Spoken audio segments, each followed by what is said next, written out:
Hello guys, ఈ వీడియోలో వచ్చేసి నేను తమ్ముడు మూవీ రిలీజ్ ట్రైలర్ గురించి డిస్కస్ చేసుకుందామండి. ఇక తమ్ముడు మూవీ రిలీజ్ ట్రైలర్ చూడడం జరిగిందండి. ఆ, భారీ బడ్జెట్ మూవీ కనిపిస్తుంది మనకి ట్రైలర్ చూస్తుండగా. కానీ ఆ ట్రైలర్ చూస్తుండగా నాకు వెనకాల బ్యాక్గ్రౌండ్ మ్యూజిక్కే చెవులో ఉంది, కానీ డైలాగ్స్ అని అసలు క్లియర్గా వినపడతలేవండి.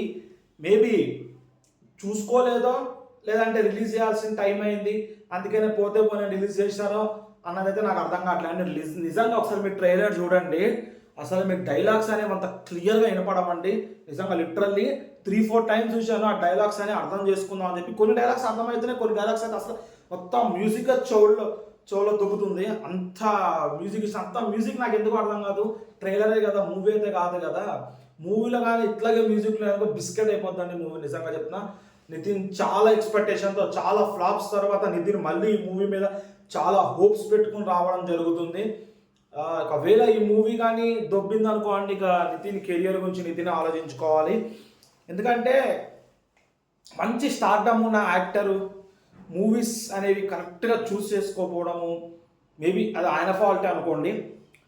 లేదంటే స్టోరీ విన్నప్పుడు ఒకలాగా, ఎగ్జిక్యూషన్ ఒకలాగా, డైరెక్షన్ కరెక్ట్గా చేయకపోవడం అనేది మేబీ అది ఎక్కడ ఫాల్ట్ ఉందో. కానీ మూవీ చాయిసింగ్ అనేది కరెక్ట్గా లేదని నాకైతే అనిపించింది. అండి మధ్యలో చాలా మూవీస్ ఉన్నాయండి, చాలా బ్లాక్ బస్టర్ మూవీస్ ఉన్నాయి. దిల్ అనేవి, ఇలాంటి భీష్మ, ఒకప్పుడు హ్యాట్రిక్ హిట్స్ కొట్టిన హీరో అండి నితిన్. హార్ట్ అటాక్ అని, గుండెజారి గల్లంతైందని, చాలా చిన్నదాన నీ కోసం, అది కూడా పర్లేదు బాగానే ఉంది. కానీ ఒకప్పుడు బ్యాక్ టు బ్యాక్ హిట్స్ కొట్టిన hero, Ishq, Gunde Jaari Gallanthayyinde, heart attack, ఇలా బ్యాక్ టు బ్యాక్ హిట్స్ కొట్టిన నితిన్ సడన్లో day to day graph increase అవ్వాల్సిన కాస్త ఒకేసారి దిగిపోవడము.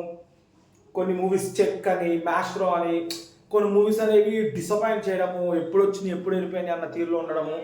దాని తర్వాత మళ్ళీ మాచల నియోజకవర్గం అని చెప్పి రాబిన్హుడ్తో మళ్ళీ డిసప్పాయింట్ చేయడము. రాబిన్హుడ్ చాలా ఎక్స్పెక్టేషన్తో వచ్చిన మూవీ, అది కూడా డిసప్పాయింట్ చేయడం. అట్లాగే ఈ మూవీ ఉంటుంది అనుకున్నాం. కానీ ట్రైలర్ చూస్తే చాలా బాగా అనిపిస్తుంది మూవీ.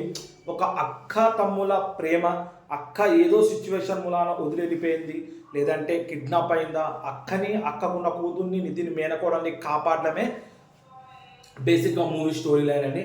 ఒక అడవి ప్రాంతంలోకి వెళ్ళి జరుగుతుందని నేను అనుకుంటున్నానండి. ఎందుకో మూవీ చూస్తుండగా, ఈ ట్రైలర్ చూస్తుండగా విలన్కి ఎందుకో డిసప్పాయింట్ చేసినా అనిపిస్తుంది. విలన్ డైలాగ్ మోడ్యులేషన్ అనేది నాకు అంతగా కరెక్ట్గా అనిపిస్తలేదు. మేబీ విలన్ డిసప్పాయింట్ చేస్తారేమో. నాకు తెలిసి నితిన్ గారి యాక్టింగ్ అయితే ట్రైలర్లో చూస్తే పర్లేదు, బాగానే ఉంది. ఫైటింగ్స్ కూడా బాగానే ఉంది. ఈ బ్యాక్గ్రౌండ్ మ్యూజిక్ ఒక ట్రైలర్ దుబ్బి పెట్టిండు. చూద్దాం ఇక మూవీలో ఎట్లా ఉంటుందో బ్యాక్గ్రౌండ్ మ్యూజిక్ అనేది. ఇది చాలా ఎక్స్పెక్టేషన్స్ మూవీ అండి నితిన్ ఫ్యాన్స్కి. అలాగే నాకు కూడా ఈ మూవీ టీజర్ రిలీజ్ అయినప్పుడు చాలా ఎక్స్పెక్టేషన్తో ఉన్న తమ్ముడు మూవీ. పవన్ కళ్యాణ్ గారి మూవీ టైటిల్ తీసుకుంటున్నారు, పవన్ కళ్యాణ్ అభిమాని ఎట్లా చేస్తాడు అని చాలా ఎక్స్పెక్టేషన్తో చూస్తున్నాను. చూద్దాం మూవీ అనేది ఫర్దర్గా ఎంత విజయం సాధిస్తుందో చూద్దాం. ఈ మూవీ చూసి ఆ మూవీ రివ్యూ అనేది కూడా మా ఛానల్ అప్లోడ్ చేయడం జరుగుతుందండి. అది కూడా మీరు చూడాలంటే మన ఛానల్ సబ్స్క్రైబ్ చేసుకుని పక్కన బెల్ ఐకాన్ క్లిక్ చేస్తే నేను ఎట్లా వీడియోస్ పెట్టగానే మీకు ఇట్లా నోటిఫికేషన్ వస్తాయండి. దాట్స్ ఇట్ అండి ఈరోజుకి.